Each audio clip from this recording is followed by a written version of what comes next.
Hey, what's up guys? Welcome to my office. Unfortunately, Fridge is not with us right now. He's being prepped for delivery.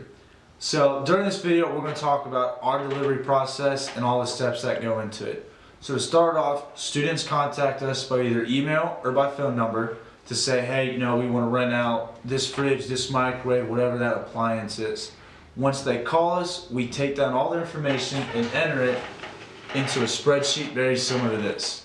Now in this spreadsheet we have the name, the type of appliance, what room they are, what dorm they're staying in, the type of payment, and whether or not they've already paid. Then at the bottom we can keep track of our total revenue, so that way at all times throughout the year we know where our money's at and how much money we have. Once our team looks at the spreadsheet, we know who needs to be delivered a fridge and where that needs to be delivered to.